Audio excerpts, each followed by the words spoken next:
Assalamu alaikum dostlar.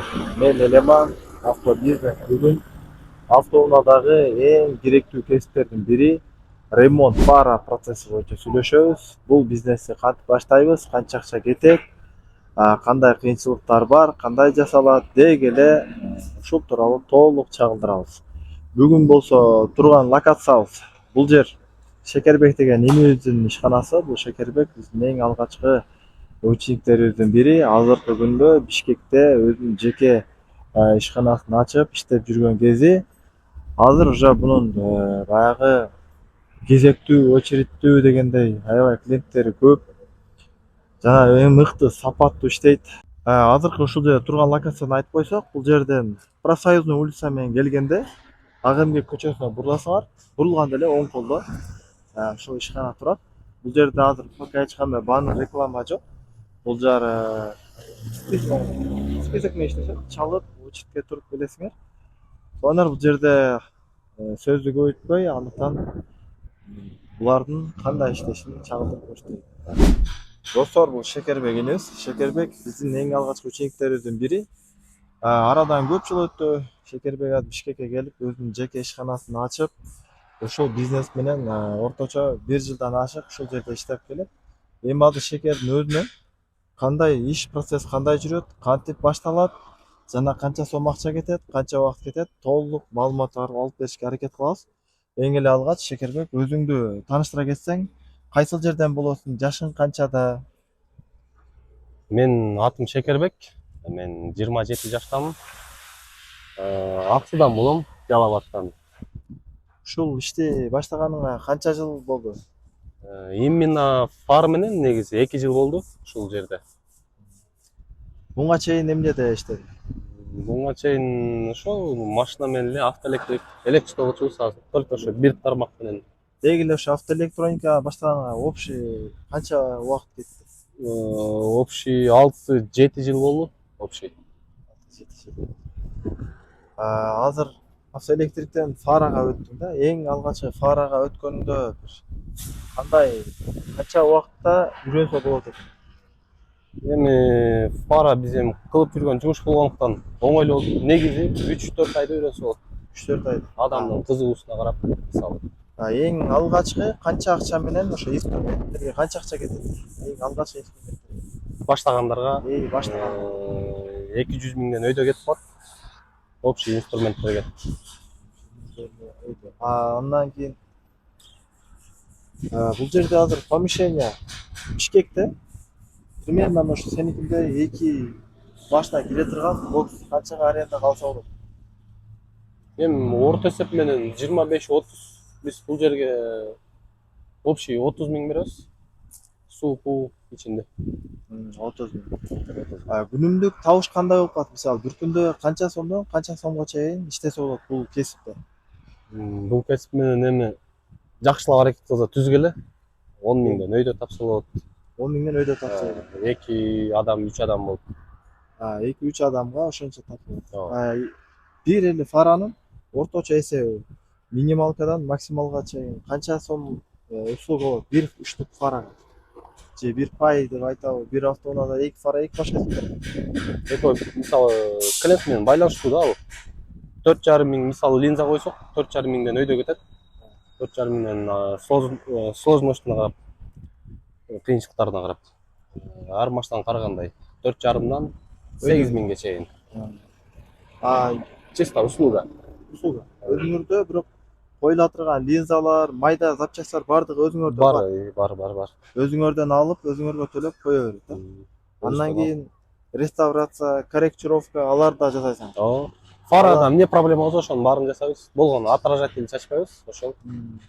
Андан башка тюнинг, реставрация бардыгын жасайсың. Баарын жасап беребиз. Орточо бир эле машинага мисалы эң көп учураган фит азыр ошо фитке чечишкенден баштап жасап бүткөнгө чейин канча убакыт кетет? Орточо 4 саат кетет. 4 саат кетет. Себеби Бишкекте 5 саат ар кандай. Бардык адамдар аябай мындай убактысы тар, туура. Баары эле келет. Мынча мүнөттө бүтүрүп бер дейт. Анан көп эле жерде айтылган убакытта бүтүрө албай калат да. Ошонго бул саат дагы өтө маанилүү. Андан кийин силерде кандай келгенде мисалы машинаны камсыз сүйлөшөсүздөр? келгенде таштап кетишеби же болбосо жазылып келишеби же живой очередьпи? Негизи телефон менен келет көбүнчө. Чалышып очередь алып, бир күндө 2, 3, 4 машинага жетишебиз. Ошол үчүн очередь менен керек келишет. Демек 3 киши бир күндө 4 машинага чейин жасап койсо болот. Болот. Бул жердин азыр бул жердин локациясы толук өзүң айтып койсоң, кайсы Локация бул жерде бул профсоюзный улица. Профсоюзный Садыгалиевадан бир аз ылдыйракта ушул кичинекей көчө бар, АКМГЕК деген могу көчө. 2 кантип чыгат? 2 менен АКМГЕК 1 деп чыгат. Яндексте болсо Патриса Лумумбу 1 деп чыгат. Графигиңер кандай? Канчада? График 9дан иш бүткөнгө чейин да. Келген алган машинабыз эми ар кандай болуп калат. Кээде 6да, кээде 8те, кээде 7де. 9да жумуш баштайсыңар, акыркы машинага чейин бүтүрүп чыгарасың. Выходной кайсы күндөрү? Выходной эми көбүнчө жума күнү выходной болуп калат. Жума күндөрү. Выходной күндөрдө эле иштейбиз. Мындай айтканда, машина болсо күндө иштейт экен.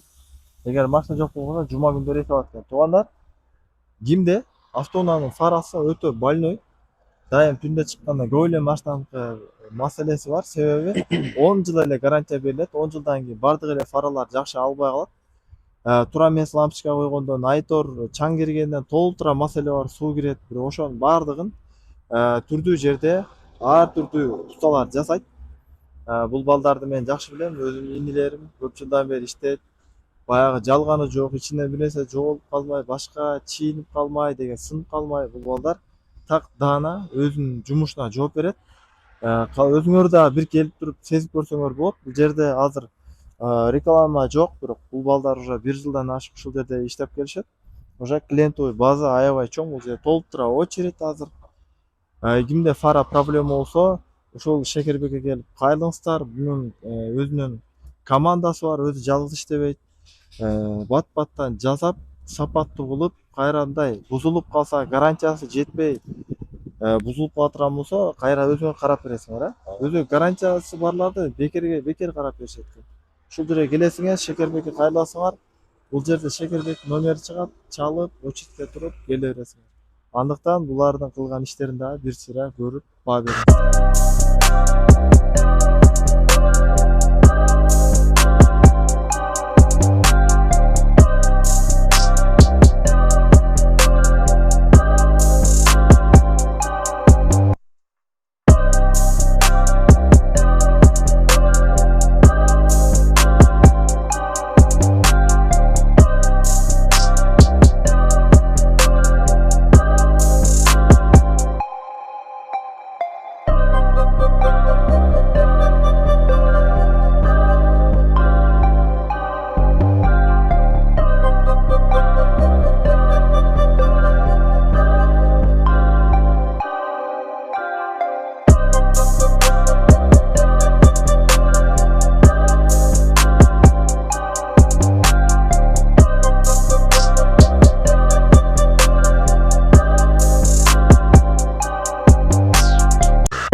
Кечинде ближний мына ушундай жарык берет. Бул ближний мына кесип атканына кесип, көздү албайт. Встречный дейт. Дальний болсо мындай болуп дальний берет. Ошол балдарга кайрылыңыздар. Собственный болуп, оригинал болуп, мен машинамда газ бергенде же дөңнө түшүп атканда, көтөрүлүп атканда фара, умный фара бул иштетип беришти. Азыр машинаны айдасам да фаралары регулировкасы бузулбайт. Өзү көтөрүлүп, түшүп иштей берет. ошол балдарга кайрылгыла.